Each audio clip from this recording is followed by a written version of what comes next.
Você acredita em Deus, ou no destino, ou em qualquer força que já decide o que você vai ser e fazer desde o início? Ou assim como eu, você acredita que coincidências, a nossa própria personalidade e vivências decidem o que vão ser o nosso caminho? Eu assisti o filme O Diabo de Cada Dia recentemente e eu gostei pra caralho de como o filme brinca com essa noção de acaso e destino. Pessoas que nunca se trombariam na vida, mas que por uma série de coincidências, como um cara ser gentil na lanchonete, acaba mudando totalmente a história delas, fazendo até mesmo ciclos violentos e destrutivos se repetirem. É essa brisa que eu quero fazer você entrar comigo aqui hoje. Já me segue aqui e vamos lá. O protagonista dessa história é Arvin, que para os mais íntimos é o Miranha. O arco dele só começa a desenrolar de fato quando ele vai atrás do Reverendo, que para os mais íntimos é o Batman. Mas espera, a gente está muito na frente já. Para entender essa história, a gente tem que voltar ao pai do Arvin. O Willard era um veterano de guerra cuja mãe era muito religiosa. Só que por ironia do destino, ele não era mais tanto assim desde que ele viu um soldado pregado na cruz no meio da guerra. Com certeza uma merda que traumatizaria qualquer um. Ao voltar para casa, a sua mãe queria desesperadamente fazer ele se juntar com a Ellen, uma garota da igreja. Porque, para a mãe dele, Willard didn't know that Emma had promised God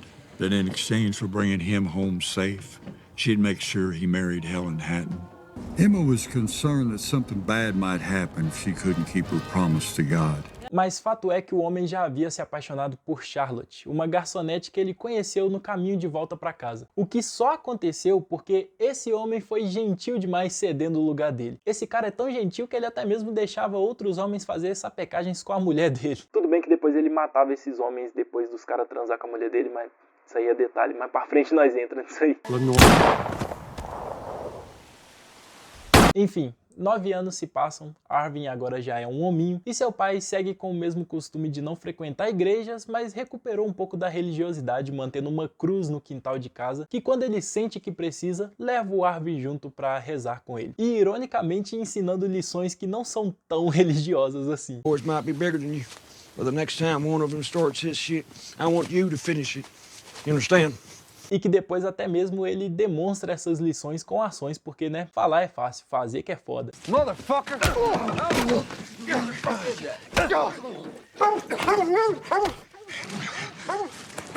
E calma, aqui começa a ficar interessante. A mãe do Arvin é diagnosticada com câncer, e naquela época o tratamento era outro. Para pobre, piorou, ainda mais nos Estados Unidos. O que restou para eles foi morfina para aliviar a dor dela e rezar muito, muito mesmo. Please, Lord, please. Eita lapada do caralho. Mas o que é ruim sempre pode piorar. O Willard, numa epifania, acreditou que Deus queria um sacrifício para salvar a esposa dele. E o escolhido foi o cachorro do filho.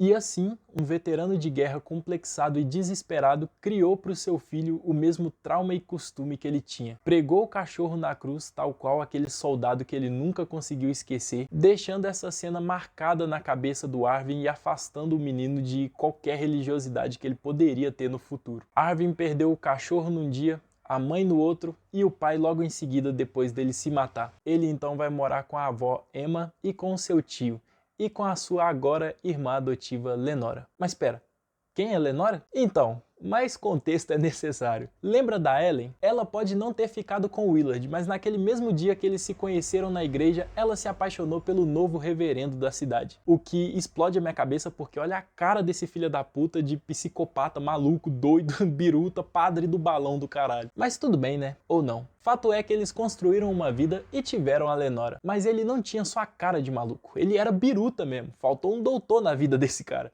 Eu vou ver um e eu vou ver o doutor. Esse maluco, depois de dias trancados no quarto esperando uma resposta de Deus, uma revelação, ele teve uma epifania. E a esse ponto você já deve desconfiar que epifanias não são nada boas aqui. Ele leva a Ellen pro meio do mato e quem dera se fosse pra transar. Crente desgraçado, nem pra isso ele serve. As confiáveis vozes da cabeça dele diziam que Deus tinha dado pra ele o poder de ressuscitar pessoas. E quem melhor pra fazer o primeiro teste do que a esposa, não é mesmo?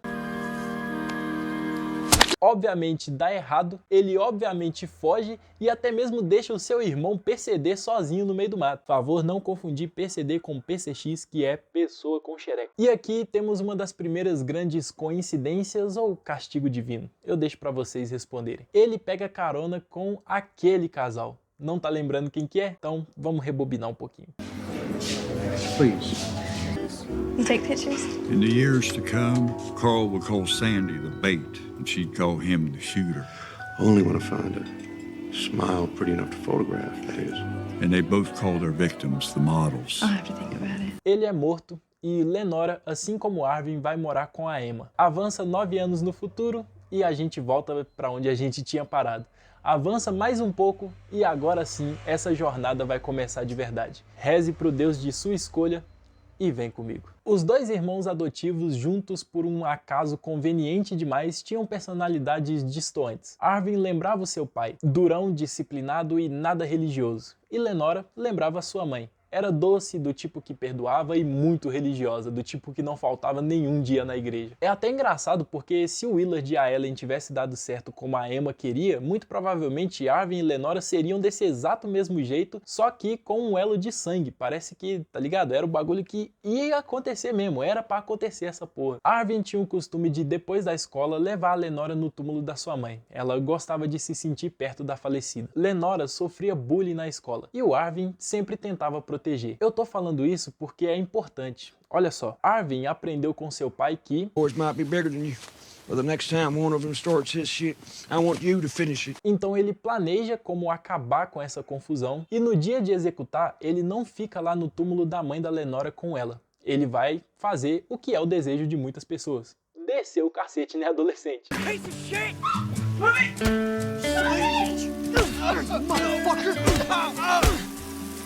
Mas enquanto ele aplicava o ensinamento do seu pai, Lenora caía no mesmo caminho da sua mãe. Logo no primeiro dia que ela ficou lá sozinha, esse reverendo maldito, nojento, filha da puta, se aproxima, manipula e se aproveita de Lenora, que era muito nova para entender o que estava acontecendo. Enquanto Arvin protegia a sua irmã de uma desgraça maior estava se armando justamente por causa da ausência dele. Lenora, não de forma idêntica, mas parecida, seguiu o mesmo caminho da sua mãe. Se apaixonou pelo reverendo e até mesmo engravidou dele. Só que ele, como um bom lobo em pele de cordeiro, botou a culpa no diabo. Could I be the daddy when all we done is spend time with the Lord? E depois usou isso como combustível para fazer o sermão dele na igreja. Olha que desgraçado. Inclusive, você já deve ter visto essa cena por aí. Delusions! Blaspheming the Lord in your mind and in your heart for some wrong done to you by another person. Naturalmente desesperada e se sentindo sem saída, Lenora decide se matar. Mas ela também teve uma epifania. Lenora suddenly knew that she was making a mistake. Grandma wouldn't be ashamed, and she and her baby would be okay.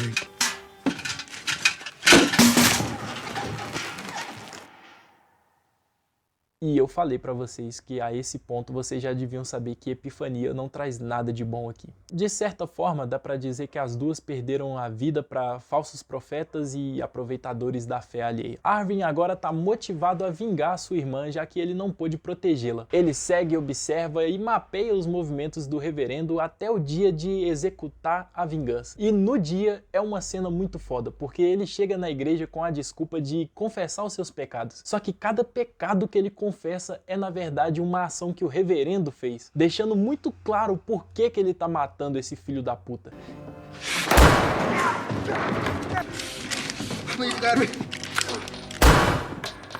Inclusive, o Arvin usa a arma que era do seu pai, que seu pai tinha dado de presente pro seu tio e que seu tio tinha dado de presente de volta pro Arvin algumas semanas atrás. Quase como se fosse a vida dando uma pista do que estava por vir. E o que tá por vir, Gabs? Ora, você não tá prestando atenção? Agora é o último ato, o fechamento dos ciclos. But in this moment, he felt a sudden force pulling him back towards Knockemstiff. He had to try to set right those things about his father it still ate at his heart. Ele só não esperava que fecharia mais histórias do que a própria. No caminho de volta para a velha casa, ele pega carona com... eu vou deixar você adivinhar exatamente, aquele casal. O acaso perfeito para o Arvin fazer justiça ou ele está sendo usado como um instrumento divino? Mais uma vez, eu deixo para vocês me responderem. Mas ele dá um fim para esse casal de serial killers. O que só foi possível, mais uma vez, por uma coincidência. O Carl estava paranoico de que a Sandy podia deixar ele. Então, fazia sentido para ele tirar as balas da arma dela e deixar só cápsulas vazias. O que fez o Arvin continuar vivo. I'm sorry. I'm so sorry. Arvin, enfim, chega onde precisa, onde toda essa merda começou para ele. Naquela velha casa, em frente àquela cruz, ele lembra do seu pai, da sua mãe, da sua irmã, e finalmente ele pode dar um enterro digno para o seu cachorro. O que simbolicamente é ele fechando esse trauma, fechando esse ciclo. Algo que o seu pai nunca conseguiu fazer com o trauma de ter visto um soldado pregado na cruz. E que talvez se tivesse feito, tanta coisa seria diferente, tantos caminhos não teriam se cruzado. E por falar nisso, um último caminho se cruzaria com a da história do Arvin. Lee Bodecker, xerife e político corrupto e, como se isso não fosse bastante, irmão da Sandy. Bodecker tinha uma eleição pela frente e ele não podia se dar o luxo de ter pontas soltas. E ao mesmo tempo, era o sentimento de vingar a sua irmã. Em um último confronto, o Arvin acerta o Bodecker.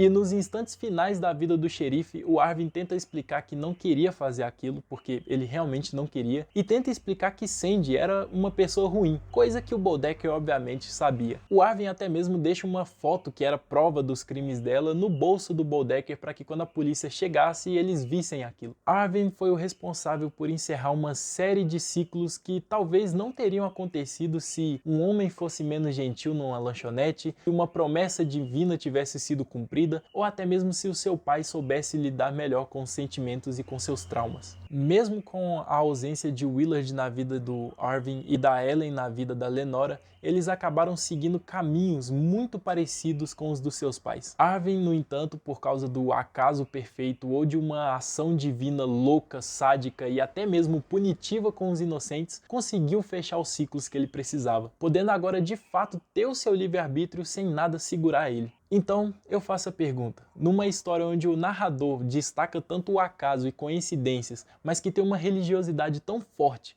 isso foi uma série de coincidências ou uma escrita divina que pune os culpados usando e abusando dos inocentes? Right now, he needed sleep and just felt lucky someone was giving him a ride.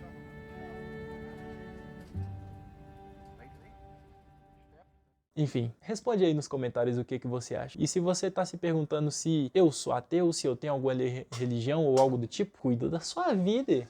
Eu sou ateu, né? Mas também para que ficar falando isso no final do vídeo? Vou deixar no mistério.